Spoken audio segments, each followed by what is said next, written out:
Indo British advanced pain clinic నొప్పి మాయం surgery దూరం for appointments 9155515563.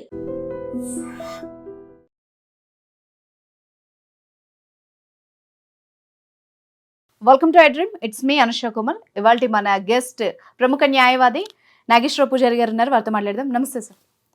So audience point of వ్యూలో ఒక ఇష్యూ మేము దగ్గరికి తీసుకొస్తాం. అబ్బాయిలందరూ కూడా పెళ్ళికి భయపడుతున్నారు. ఎందుకు అంటే వచ్చి ఏమన్నా తేడాలు జరిగితే ఈ మధ్య డైవర్స్లు ఎక్కువైపోతున్నాయి.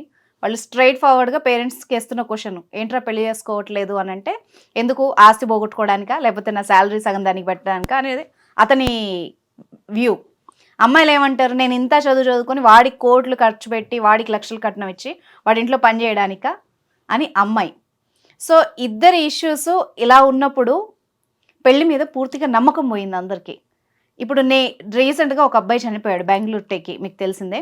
సో సూసైడ్ చేసుకున్నాడు, భార్య వేధింపులు ఎక్కువగా అడిగిందని చెప్పేసి. సో ఈ సిచ్యువేషన్లో ఎట్లా చూడాలి? భార్యలు ఎలిమోనీ తీసుకోవడం, అటు అబ్బాయిలు కట్నం డిమాండ్ చేయడం, ఈ మధ్యలో కొందరు సూసైడ్ చేసుకోవడం, ఎట్లా చూడాలి? బ్యాలెన్స్ చేసుకుంటాం. జనరల్గా ఈ ప్రపంచంలో ఏ ప్రాణి అయినా కూడా, ఒక మనిషి తప్ప ఏ ప్రాణి కూడా ఆత్మహత్య చేసుకోదు. ఆత్మహత్య చేసుకునే ఏకైక జీవి మనిషి ఒక్కడే. ఓకే, బీయింగ్ ఏ సైలాజిస్ట్, నిన్ను అసలు ఈ వ్యక్తి ఎందుకు ఆత్మహత్యలు చేసుకుంటారు అనే విషయం మీద నేను రీసెర్చ్ చేస్తే, ఆత్మహత్యలకు మెయిన్ రీజన్ ఏంటి అంటే డిప్రెషన్.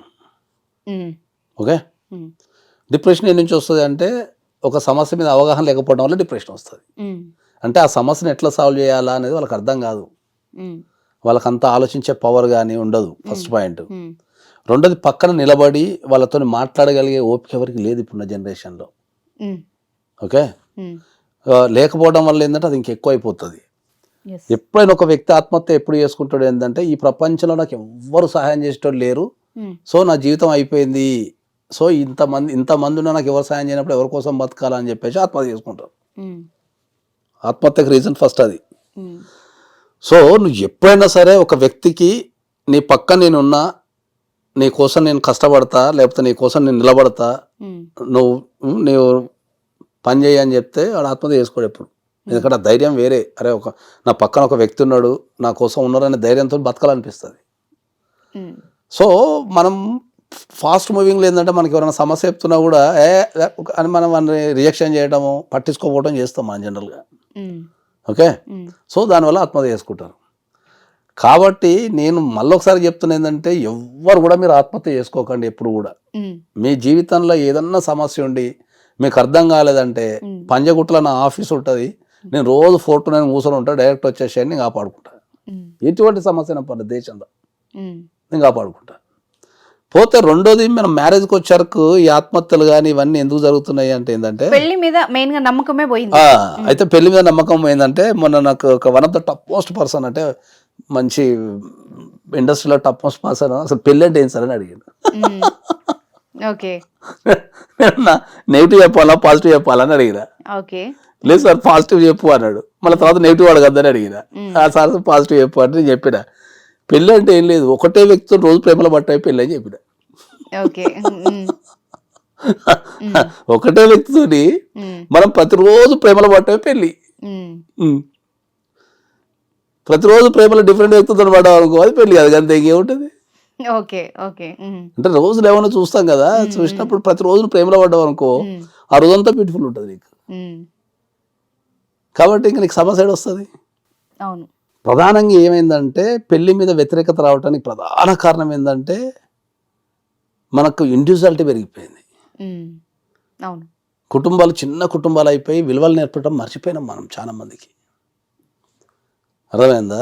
సమాజంలో ఏది మంచి ఏది చెడు అని నేర్పడం మర్చిపోయింది. చాలా మందితో నేను మాట్లాడేటప్పుడు ఎక్కడైనా కూడా నేను చాలా గమనిస్తుంటా కదా, నాది నాది నాది అని మాట్లాడుతుంటారు. నా డబ్బు, నా మనీ, నా కెరియర్, నా శాలరీ, లేకపోతే నా లైఫ్. అక్కడ మన ఎక్కడ ఉంది? అదే అంటున్నా నేను. పెళ్ళి అంటే త్యాగం చేయటం, అంతే. పెళ్ళి అంటే త్యాగం చేయటం.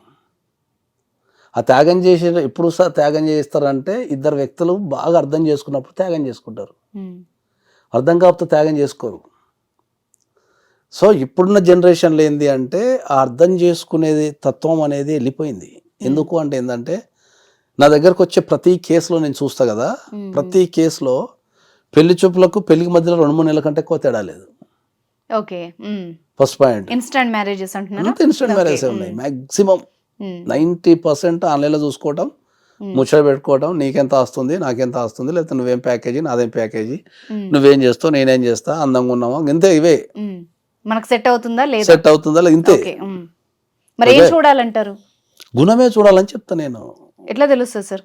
By the way of travelling. Okay. ఇప్పుడు పూర్వకాలంలో మనకు మైగ్రేషన్ లేదు.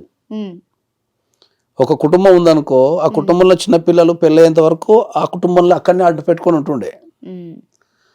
ఇప్పుడు దానివల్ల ఏమవుతుండే అంటే మనం పెళ్లి సంబంధానికి పోయినప్పుడు ఆడపిల్ల అయినా మగపిల్ల అయినా మనకి ఇన్ఫర్మేషన్ అనేది ఈజీగా దొరుకుతుండే.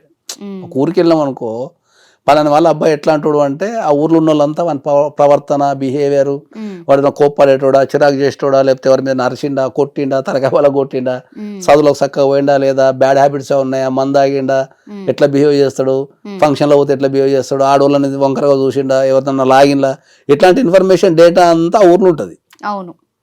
సో మనం ఎప్పుడైనా కొత్తగా పెళ్లి చేసుకోవాలనుకున్నప్పుడు ఆ ఊరికి పోతే ఆ డేటా నిమిషం వాళ్ళు పెళ్లిసుకులా పోతారు. అప్పుడు పూర్వకాలంలో పోయి 1 గంట కూర్చొని 1 గంట బయట తిరుగుతుండే వాళ్ళు. బయట తిరిగి వాళ్ళు ఎవరు వీళ్ళెవరు ముచ్చట్లు అవి పెట్టుకొని ఇన్ఫర్మేషన్ దొరుకుతుండే. ఇప్పుడున్న జనరేషన్లో 10th క్లాస్ వరకు ఉంటున్నారేమో తల్లిదండ్రుల దగ్గర. 10th క్లాస్ అయిపోయిన తర్వాత డైరెక్ట్ హాస్టల్ వేసుడో, దాని తర్వాత బీటెక్ ఎక్కడనో వస్తే అక్కడ హాస్టల్ వేసుడు, అక్కడ నుంచి యుఎస్ఓ ఎంఎస్ఓ వెళ్ళిపోతున్నారు. వాడి డేటా ఎక్కడ దొరుకుతుంది? వాడు మంచోడా చెడ్డోడా, బ్యాడ్ హ్యాబిట్స్ ఎట్లా దొరుకుతుంది డేటా మనకు? అంతే. లవ్ మ్యారేజెస్ కూడా ఎక్కువ అయిపోయినాయి. డేటా దొరికి సావదు. డేటా దొరకనప్పుడు నువ్వు ఇమీడియట్లీ మ్యారేజ్ ఎట్లా చేసుకుంటావు? Without verification. ఒక వ్యక్తితోని నువ్వు కలిసి జీవితాంతం బతకాలి అనుకున్నప్పుడు నువ్వు ఇన్స్టంట్ డిసిషన్ ఎట్లా తీసుకుంటావు? ఓకే. చుట్టాలు లేరు, ఇప్పుడు ఎవరికి చుట్టాలు లేరు తెలుసా?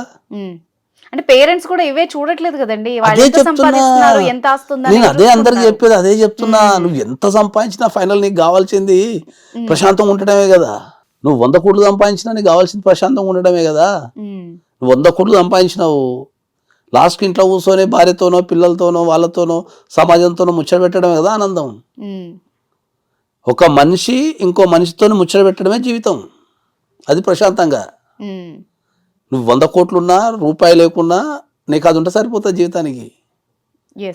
ఇప్పుడు నువ్వు ఆ మనిషితోని ఇంకో మనిషితో మాట్లాడే టైం ఏమనికి లేదు దేశంలో. అవును. ఎవరి ఫోన్లో వాళ్ళు ఉంటున్నారు, ఎవరి దాంట్లో వాళ్ళే ఉంటారు, ఎవరి కెరీర్ వాళ్ళే అనుకుంటున్నారు. మీ దగ్గరకు వచ్చే కేసెస్ సార్ డివోర్స్లో ఎలాంటి రీజన్స్ చెప్తారు? మోస్ట్ ఎక్కువ వచ్చే రీజన్స్ ఏంటి? ఎక్కువ వచ్చే reasons interference of the parents. Parents. Okay. Third person involvement ఎక్కువ.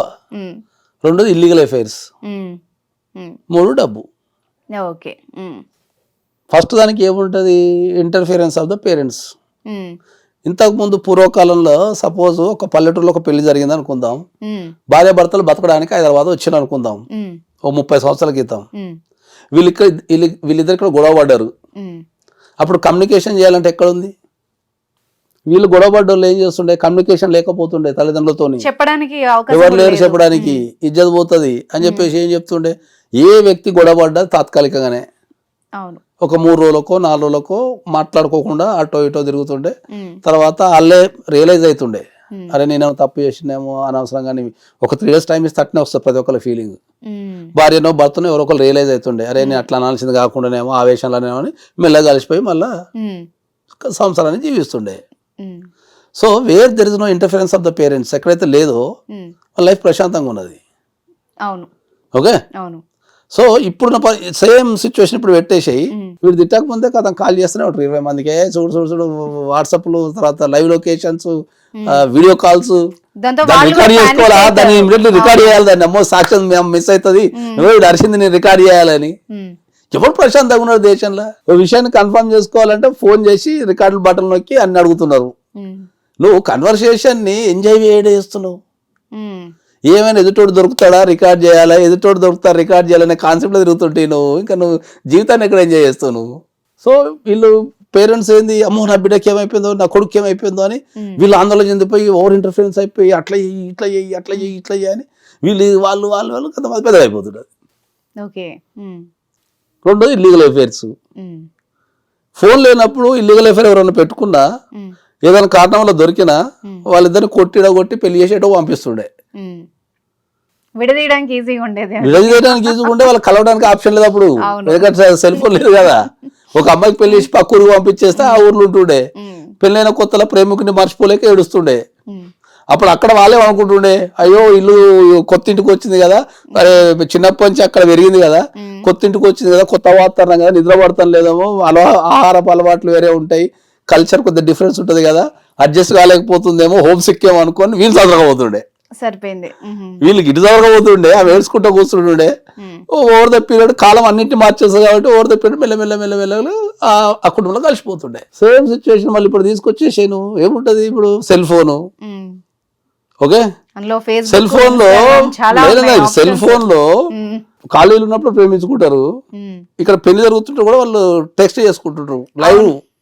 ఇప్పుడు 1 3 వేసిండు, ఇప్పుడే 2 3 వేసిండు, ఇప్పుడు 3 3 పడ్డది, సాయంత్రం హనీమూన్కి పోతాను పండగ అని ఆ బెడ్రూమ్ ఫోటోలు కూడా పంచుకుంటున్నారు. మళ్ళీ అవతల నుంచి ఇద్దరు రాత్రి శోభనం ఎట్లా జరిగింది, బాగా జరిగింది అని దాంట్లో కూడా చర్చ ఇద్దరు ఎవరు ఎక్స్లు. కనెక్షన్ కట్ అయింది.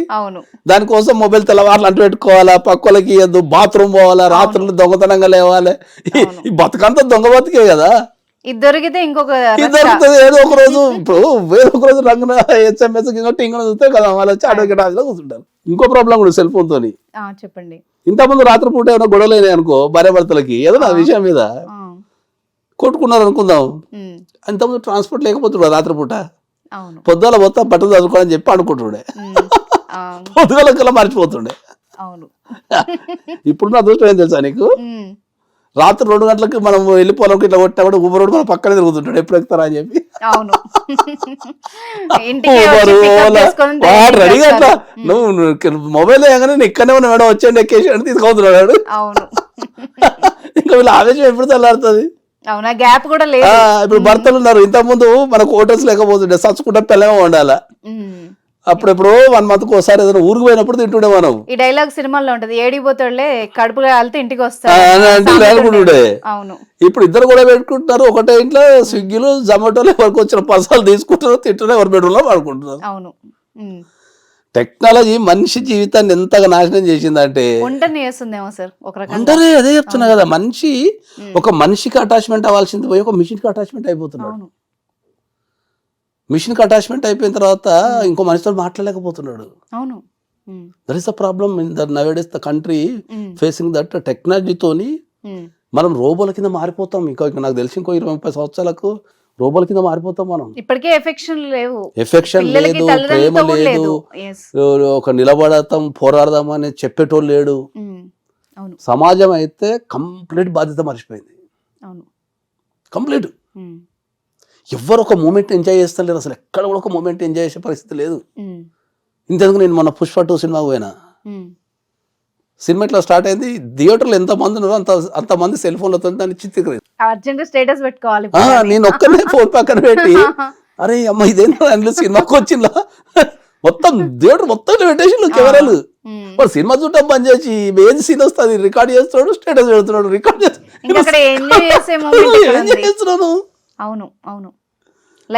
మంచిగా సినిమా పోయినావు, సినిమా చూసుకో, ఫోన్ పక్కన పడేసి మంచిగా సినిమాని ఎంజాయ్ చేయాలి. కానీ ఏం చెప్తున్నావు? ఇంతకుముందు మనకు సామాజిక బాధ్యత ఉంటుండే, ఏమన్నా రోడ్డు మీద తప్పు చేస్తున్నావు, ఏదైనా చెడ్డ ప్రవర్తిస్తున్నావు, వచ్చి బెదిరించేటోళ్ళు, అది చేసేటోళ్ళు. ఇంతెందుకు, పెళ్ళైన అమ్మాయి పూర్వకాలంలో ఇంటికి పోతే పండగ తెల్లారికి ఒక్క ఎక్స్ట్రా కూడా సమాజం ఉండలేకపోతుండే తెలుసా నీకు. పక్కింటి వాళ్ళు వచ్చి ఏమైంది ఇంకా పండగ అయిపోయింది పోలే అని అడుగుతుండే. ఏమైంది మీ అత్తకు నీకైనా గొడవ అయిందా, లేకపోతే మొగుడితో ఏమైనా గొడవ అయిందా అని దగ్గరుండి బస్ ఎక్కుతుండే. వీళ్ళకంటే లేదు, నీ అమ్మ జీతం నా ఇజ్జంతా పోయేటట్టు అయినా బస్ ఎక్కుతుండే వీళ్ళు. ఇప్పుడు పెళ్ళైన అమ్మాయి వచ్చి ఇంట్లో కూర్చుంటే పక్కింటోడు కదా ఇంట్లో అడుగుతలేరు. రంగరంగ వైభవంగా పెళ్లి చేసుకొని 4 రోజులు తిరిగి వచ్చి ఇంట్లో కూర్చుంటే పక్కింటోడు అడుగుతలేడు. హైదరాబాద్ లో 50% ఆఫ్ ద ఫ్యామిలీస్ కి వాళ్ళ పక్కింట్లో ఎవరు ఉన్నారో తెలియదు.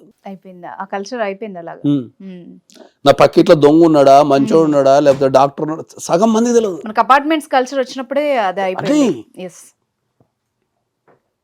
సామాజికంగా ఎప్పుడైతే మనిషి చచ్చిపోయిండో పెళ్లి వ్యవస్థ అనేది కుంటుపడిపోయింది. ఎగ్జాక్ట్లీ. పెళ్ళిళ్ళు చేసుకోకపోవడము, లేదంటే చేసుకొని గొడవలు పెట్టుకోవడం. ఇక ప్రోగ్రామ్ పెట్టుకున్నారు అందరూ దేశంలో. ఇప్పుడు నా లీగల్ టాక్ కూడా అవే కాల్స్ ఎక్కువగా వస్తాయి. మ్యాట్రిమోనియల్ కాల్స్ సార్ మొత్తం. ఇల్లీగల్ కాంట్రాక్ట్స్, తర్వాత మనీ, టెక్నాలజీ, రికార్డులు చేయాలి, దాచుకోవాలి, బెదిరించాలి. ఎవడు మనిషి ఎక్కడ ప్రశాంతంగా ఉన్నాడు? ఇక్కడ కూడా సమాజంలో ఎవడు ప్రశాంతంగా లేడు. ఏమైనా రికార్డ్స్ వేయాలన్నా కథం సాక్ష్యం సేకరించుకోవాలా, జోలు పెట్టుకొని తిరగాల. మాట్లాడుతున్న దగ్గర కాల్ రికార్డ్స్ ఉన్నాయి అంటాడు. వ్యవస్థ పెళ్ళి ఇప్పుడున్న, నేను ఆల్రెడీ కొన్ని 100 సార్లు చెప్పిన, ఫ్యూచర్లో ఒకప్పుడు వీరబ్రహ్మం గారు చెప్పిన కానీ నేను ఇప్పుడు చెప్తే పెళ్లి గురించి నువ్వు ఇది రాసుకో, ఇంకా 10 సంవత్సరాల తర్వాత చూడు ఇది జరగబోదు అన్నాడు. ఎలా ఉంటుంది అంటారు? 10 సంవత్సరాల తర్వాత అమ్మాయిలు ఎవ్వరు పెళ్లి చేసుకోరు, అమ్మాయిలు. ఇప్పటికే సగంకి ఎవరు చేసుకోవడంలే. మళ్ళా జంబలక్కడి పంప వస్తుంది జీవితంలో, మగవాళ్ళంతా ఇంట్లో కూర్చొని గిన్నెలు తవ్వుకుంటూ ఉంటారు, వీళ్ళేమో జాబ్ వేస్తారు. ఏం రై అంటే అమ్మగారు వండి రండి అని చెప్పి పెడతారు. అది చెప్తే అందరు నా మీద దాడి చేస్తున్నారు. ఫ్యాక్ట్ మాట్లాడితే దాడి చేస్తున్నారు. కొంత జాగ్రత్త పడాల్సిన వాడు దేశంలో అరే ఇంటంటారా నాయన ఎవడు ఇంటలేడు. మీరే ఎక్స్పర్ట్, ఎందుకంటే మీరు చెప్తేనే తెలుస్తుంది. ఎక్కడ ఉన్నది ఛాయిస్? మగవాని ఛాయిస్ వెళ్ళిపోయింది. మగవాళ్ళకి అసలు ఛాయిస్ లేదు ఇప్పుడు, అంతా ఆడవాళ్ళ ఛాయిసే ఉన్నది. వాళ్ళు చెప్పినట్టు ఏంటి ఏమైనా తిండి పెడుతున్నారు, మంచిగా ప్రేమిస్తున్నారు, మంచిగా ఉంటున్నారు. చెప్పినట్టు దొబ్బారు అంటారు, కథం అయిపోయింది. పక్కన వాడు అడుగుంటున్నాడు ఎప్పుడు.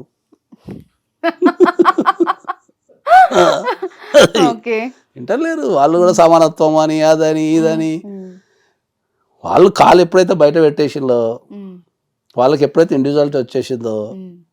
కానీ ఇంకా ఆలోచించట్లేదు కదా సార్, చాలా మంది మగవాళ్ళు అలా ఆలోచించట్లేదు కదా. ఇప్పుడు ఆలోచించడం లేదంటే నేను నా జీవిత చరిత్ర చెప్తా. నేను ఫుల్ మేల్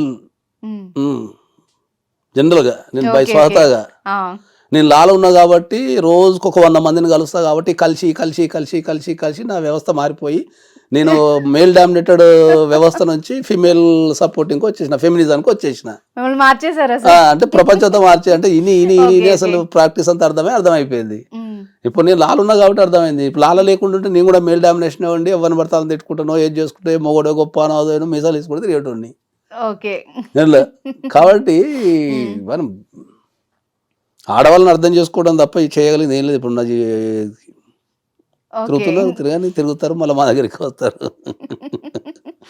సో సింపుల్ సూత్రం ఇదే అంటారు. నేను మొన్న ఒకటి నా సొంత ఛానల్ ఒకటి పెట్టిన, 10 సంవత్సరాల తర్వాత అమ్మాయిలు దొరకరని పెడితే నన్ను అయితే మొగ జాతి అంత ఆడుకున్నది చూడు, అరే భయ్ నువ్వేం మాట్లాడుతున్నావు అని. మొన్న అది ఒక శికనామిక్స్ అనే పదం చెప్పిన చాలా మందికి. అది వెల్స్ ఫార్గో అని ఒకటి ఫైనాన్షియల్ ఇన్స్టిట్యూషన్ ఉంటుంది. వాళ్ళు రీసెర్చ్ చేసిండ్రు అసలు భారతదేశంలో ఏం జరుగుతున్నది ఫైనాన్షియల్ వ్యవస్థ మీద రీసెర్చ్ చేస్తే, ఆ రీసెర్చ్లో చాలా స్పష్టంగా చెప్పిండ్రు 2030 కల్లా. ఇప్పుడు ఎక్కడో 24 అయిపోయింది, 24 అంటే 25 అయిపోయింది, ఇంకా 5 years. 2030 కల్లా శికనామిక్స్ అని మీరు ఆన్లైన్లో కొట్టండి, రిపోర్ట్ వస్తుంది, సర్వే రిపోర్ట్ వస్తుంది.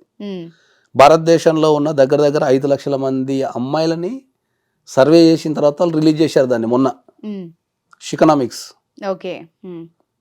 2030 కల్లా భారతదేశంలో ఉన్న 50% ఆఫ్ ద అమ్మాయిలు వివాహం చేసుకోవడానికి ఇష్టం లేదు, వాళ్ళు ఒంటరిగా జీవించడానికి ఇష్టపడుతున్నారు. That is the survey.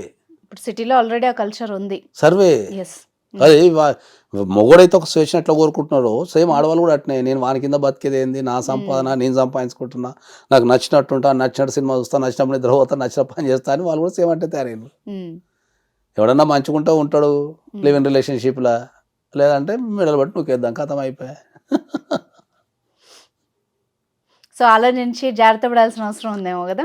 ప్రపంచం మొత్తం మన భారతదేశం మొత్తం కుటుంబాలతో సహా ఆలోచించకపోతే వ్యవస్థ కుంటుపడిపోతుంది. సో ఇంకా పాతకాలపు ఆలోచన లేకుండా కొంచెం ఆలోచించాలి ఇప్పటికన్నా. ఇంకొక 5 సంవత్సరాలు పోతే అసలు ఇప్పుడు నాకు తెలిసిన వాళ్ళే ఒక 10-15 మంది యూత్ పెళ్లిళ్ళు లేకుండా తిరుగుతున్నారు. అవును, సింగిల్స్ చాలా మంది అయ్యారు సార్. అవును, మా ఇంట్లో కూడా ఒకరు 2 ఉన్నారు. అరే నాయన చేసుకోరా అంటే అవసరమా మాకు ఇదంతా తిరగాలనా అని క్వశ్చనింగ్, లేట్ వస్తా క్వశ్చనింగ్. ఎవరు మారాలంటారు? ఇంత చెప్పారు కదా, సమాజమే మారాలా. ఆ సమాజంలో ఎవరు మళ్ళీ యూత్ సమాజం అంటే తల్లిదండ్రులు నేర్పాలా పిల్లలకి. తల్లిదండ్రులు పిల్లలకు నేర్పాలి ప్రతి చిన్నప్పటి నుంచి. ఇద్దరిని సమానంగా పెంచాలా, నేర్పాలా, ఒక సామాజిక పరిస్థితులు మారినాయనే విషయాన్ని చెప్పాలా. ఇప్పుడు మొన్న కేరళలో ఒకటి స్కూళ్ళల్లో అబ్బాయి ఇంటి పని చేస్తున్న ఫోటోలు పెట్టారు. So domestic work is both the parties. కిచెన్లో పని చేయడం ఆడవాళ్ళే అనుకుంటున్నారు కానీ ఇప్పుడు అట్లా లేదు. కిచెన్లో మగవాళ్ళు కూడా పని చేయాలా. ఇప్పుడు మన మగవాళ్ళకి సంబంధించి హాలిడేస్ ఇస్తున్నారు, పెటర్నిటీ లీవ్స్ ఇస్తున్నారు. సో ఇప్పుడు బోత్ ఆర్ ఈక్వల్ రెస్పెక్ట్ ఇవ్వాలా, ఫైనాన్షియల్ ప్లానింగ్ ఈక్వల్గా చేసుకోవాలా. అది ఎప్పుడైనా ఏమవుతుంది అంటే గొడవ ఎప్పుడైతుంది అంటే దోసుకోవడం స్టార్ట్ అయినప్పుడు గొడవ అవుతుంది, ఆడోళ్ళు కానీ మగవాళ్ళు కానీ. సింపుల్ లాజిక్ అది. ఇప్పుడు వైఫ్ పని చేస్తుంది అనుకో, ఆమెకి ఇచ్చే రెస్పెక్ట్ ఆమెకి ఇచ్చి ప్రేమతో లాక్కుంటే జీతం ఇచ్చేస్తుంది. ఎంతవరకు ఆమె కంఫర్ట్ అయిపోయిన తర్వాత మిగతా ఇది వేయాలి. మన వాళ్ళు ఏం చేస్తారు, మొత్తం దాడి చేసేస్తారు, దాన్ని మొత్తానికి త్వరగడదామని చూస్తారు. Scene reverse అయిద్దేమో. 1 నెల చూస్తారు, 2 నెలలు చూస్తారు, 3 నెలలు చూస్తారు, తర్వాత ఏం రాబోయింది తెల్లవాళ్ళు కష్టపడితే నీకు ఇచ్చేది అంటారు. ఇద్దరు ఫైనాన్షియల్. అందుకే నేను చాలా strongly recommended for everybody nowadays that pre marital counselling అనేది కంపల్సరీ తీసుకోమని చెప్తున్నాం మనం. ఎందుకంటే అవన్నీ మనం డిస్కస్ చేస్తాం దీంట్లో. ఇప్పుడు మా దగ్గరకు వచ్చే పెళ్లిళ్ళలో పెళ్లికి ముందు బాయ్ ఫ్రెండ్ ఉంటాడు, చెప్పరు, ఇంట్లో చచ్చిపోతామంటారు, పక్కన పెళ్లి చేసుకుంటారు. కథం పక్కన పెళ్లి చేసుకుంటుంది, తెల్లారి పోయి మా ఆయనకు పని చేస్తున్నది అంటే కథం అయిపోయింది. అది ఎవరు ప్రూవ్ చేయాలి ఇప్పుడు దాన్ని? వీడు అంటాడు సార్ ఏడా సార్ పెళ్లికి వచ్చి పక్కన వెళ్ళిపోయింది సార్ అని వీడు మొత్తుకుంటుంటాడు. మళ్ళీ వెళ్ళి మీ ఆఫీసులో కూర్చోండి, మళ్ళీ వచ్చి మా ఆఫీస్లో కూర్చుంటారు. మళ్ళీ ఎంక్వైరీ చేస్తే బాయ్ ఫ్రెండో గర్ల్ ఫ్రెండో ఉంటారు. ఈ తల్లిదండ్రులు మరి ముచ్చట పెట్టి మరి నీకు గర్ల్ ఫ్రెండో బాయ్ ఫ్రెండో ఉన్నప్పుడు మరి వాడిని రిజాల్వ్ చేసి వీళ్ళకి సైకలాజికల్గా పెళ్లికి సిద్ధం చేస్తే వాళ్ళు ఏమైనా సెట్ అవుతారు. ఆ సమస్యను వాడినే పెడితే ఇక్కడ ఇంకో పెళ్లి చేస్తే ఈ సమస్య ఏడా సెట్ అవుతుంది. ఫ్యాక్ట్. అట్లా దానికి రిలేషన్స్ చూడాలా, హెల్త్ చూడాలా. సో ఇప్పుడు మీరు చెప్పిన దాని ప్రకారం నాకేమర్థమైందంటే ప్రీ మ్యారిటల్ కౌన్సిలింగ్ యూత్ కే కాదు, వాళ్ళ పేరెంట్స్ కూడా బోత్ పార్టీస్ వస్తేనే బెటర్. చాలా మందికి పేరెంట్స్ కి ఓవర్ ఇన్వాల్వ్మెంట్ ఉంటుంది. అవును, పిల్లల మీద ఓవర్ కంట్రోల్ తీసుకుంటారు చాలా మంది. ఇట్లనే చెయ్యి, నేను తండ్రిని కదా, నువ్వు ఇదే చదువు, లేకపోతే నువ్వు ఇట్లనే బిహేవ్ చేయి, నువ్వు ఇంతే ఖర్చు పెట్టు, నీ జీతం 50,000 వస్తుంది కదా అని ఓవర్ ఇన్వాల్వ్మెంట్ ఉంటుంది. దానివల్ల కొడుకు భరిస్తాడు, కూతురు భరిస్తుంది, ఎదుటోడు భరించాడు, అపైట్ పార్టీ భరించరు. ఒక్కసారి 18 సంవత్సరాలు వచ్చిన తర్వాత వాళ్ళకు మనం మంచి చేస్తున్నారా లేదా గమనించాలి తప్ప వాళ్ళ జీవితాన్ని నిర్ణయం తీసుకునే అధికారం చట్ట ప్రకారం కూడా లేదు. చాలా వాల్యుబుల్ ఇన్ఫర్మేషన్ ఇచ్చారు ఈరోజు. లేదు, చట్ట ప్రకారం 18 సంవత్సరాలు భారతదేశం నిండిన తర్వాత ఒక వ్యక్తి జీవితంలోకి ఎంటర్ అయ్యే అధికారం ఎవరికి లేదు, including wife and husband also. So ఇప్పుడు మీ మాటలన్నీ విన్నాక మ్యారిటల్ రేప్ ఉంది. మ్యారిటల్ రేప్ అంటే ఏంది? పెళ్ళి అయిన తర్వాత భార్యకి ఇష్టం లేకుండా నువ్వు పార్టిసిపేషన్ చేయడానికి లేదు, that is the marital rape. అవును, ఆ సెక్షన్ కూడా ఉంది. భార్యకి ఇష్టం లేకపోతే అది రేప్ గానే పరిగణిస్తారు. మరి అదే కదా, మరి చట్టం అంత ప్రయోజనం ఉన్నప్పుడు నువ్వు బలవంతం ఎట్లా చేస్తావు? మనలో కొట్టి డైలాగ్ ఇది, నా భార్యవే నువ్వు వినాలంటారు. ఏడా భార్య చెప్తావు. ఇంకా సల్లా బతుకుంటే జమ్మలకి పంప సినిమా మన జీవితాల్లో వచ్చేస్తుంది. ఇంకా ఇప్పుడు మీరు చెప్పినవన్నీ కూడా వార్నింగ్స్ లాగా తీసుకుని కొంత మారితే కూడా కొంత రిలీఫ్ వస్తుందేమో.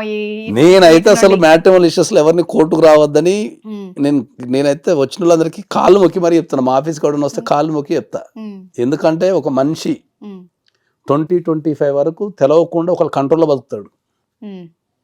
18 సంవత్సరాల వరకు మైనరు, మళ్ళీ తర్వాత కూడా చదువులు. మేమే ఇప్పుడు నేనున్నా అనుకో, మా అబ్బాయికి 18 సంవత్సరాలు దాటిన తర్వాత నేనే చదివించాలి కదా. నేను 18 సంవత్సరాలు వచ్చినాయి బాబు, చట్టం ప్రకారం వెళ్ళిపోవడానికి లేదు దేశంలో. సో వాడు స్టడీస్ పూర్తయి వాడు సెటిల్ కావడానికే 20-25 అవుతుంది. డిపెండ్ అపాన్ వాళ్ళ knowledge, economical situations, other conditions అన్ని కలిపి 20-25కి. అక్కడ నుంచి స్టార్ట్ అయిన తర్వాత ఏమవుతుంది, 35 వరకు వాడు ప్రశాంతమైన జీవితాన్ని గడిపిన అనుకో, అన్ని రకాలుగా, మ్యారేజ్ పరంగా కావచ్చు, కెరీర్ పరంగా, చిన్నదో పెద్దదో జాబ్ ఏదైనా. 25 నుంచి 35 మధ్యలో ఎవడైతే ప్రశాంతంగా బతుకుతాడో వాళ్ళ లైఫ్ అంతా ఎంజాయ్ చేస్తాడు. 25 నుంచి 35 మధ్యలో ఎవడైతే కోర్టు కేసులో ఇరుకుతాడు కదా, మ్యాట్రిమోనియల్ ఇష్యూస్లో, మన లైఫ్ అంతా అట్నే ఉంటుంది. ఈ ప్రపంచాన్ని పీడించే అతిపెద్ద సమస్య ఏం తెలుసా? Late marriages. ఓకే. 30-35 పెళ్లి చేసుకుంటే నీకు అట్రాక్షన్, నీకు జనరల్గా ఎంగ్లో పెళ్లి చేసుకోమని చెప్తాను నేను. మాక్సిమం 25 లోపు పెళ్ళి అయిపోవాలా అబ్బాయికి. కానీ అప్పుడు వాళ్ళకి కూడా ఇష్యూస్ ఉన్నాయి కదా సార్, మళ్ళీ శాలరీ ఎంత, ఏం సంపాదిస్తున్నారు, కెరీర్ ఏంటి, అది వాళ్ళకి అతిపెద్ద సమస్య కదా మళ్ళీ అది. ఇవన్నీ చూసే జీవితం దుబ్బ పెట్టుకుంటా చెప్పేది నేను.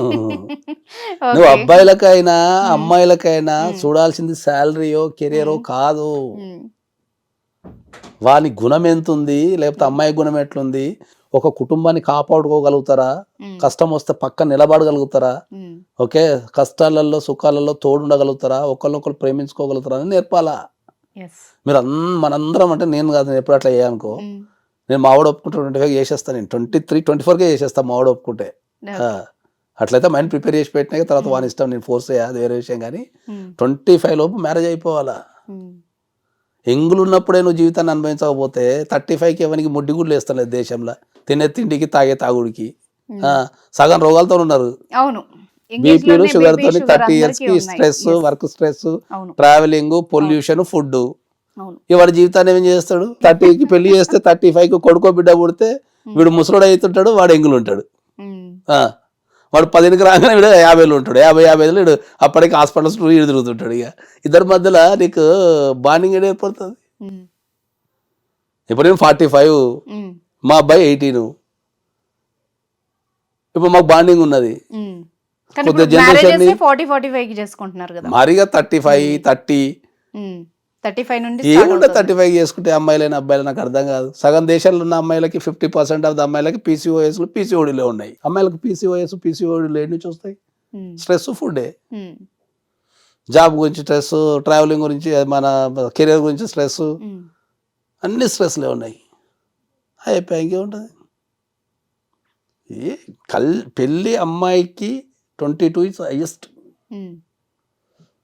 తర్వాత పిల్లలు పుట్టకపోవడం స్ట్రెస్తోని, తర్వాత ఏం చేసిన ఇక మనకి కొత్త కొత్త సిస్టాలు అనేది తెచ్చి పెట్టేసిండు. ఐవీఎఫ్లనో లేకపోతే అవి సరగస్ అనో ఇంకెవడు కంటాడా చెప్పేసి కనడం కూడా మానేసిండు జనాలు.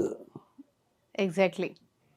సో ఎలాబరేటెడ్ గా ఉన్న సిచ్యువేషన్స్ అన్ని చెప్పారు. పుట్టే పిల్లలు కూడా స్ట్రాంగ్ గా లేరు ఇప్పుడు. అవును అవును, మానసికంగా స్ట్రాంగ్ గా లేరు, శారీరకంగా కూడా స్ట్రాంగ్ గా లేరు. ఎందుకంటే ఒక చిన్న ఉదాహరణ ఏముంటే చెప్తాను మీకు, అర్థమయ్యే భాషలో చెప్తా. నీకు విత్తనం ఎట్లాంటిదో చెట్టు అట్లాంటిది. నువ్వు ఎంత మంచి విత్తనం ఉంటుందో చెట్టు అంతే మంచిగా వస్తుంది. అట్లనే నువ్వు ఒక జీవికి నువ్వు జీవం ఇవ్వాలంటే నువ్వు ఎంత స్ట్రాంగ్ ఉంటావో, నీ ఆలోచనలు ఎంత మంచిగా ఉంటాయో అట్లాంటి వ్యక్తులే పుడతారు. నువ్వు భయపడుకుంటా స్ట్రెస్తో నీ బతుక్కుంటా ఈ రకరకాల గజిబిజితో పిల్లల్ని కంటే వాళ్ళు కూడా అట్నే ఉంటారు. నీ బాడీ రిఫ్లెక్షనే వాళ్ళకి వస్తుంది. అయిపోయి ఇంకేముంటుంది. Thank you very much sir, మీ వాల్యుబుల్ టైం స్పెండ్ చేసినందుకు.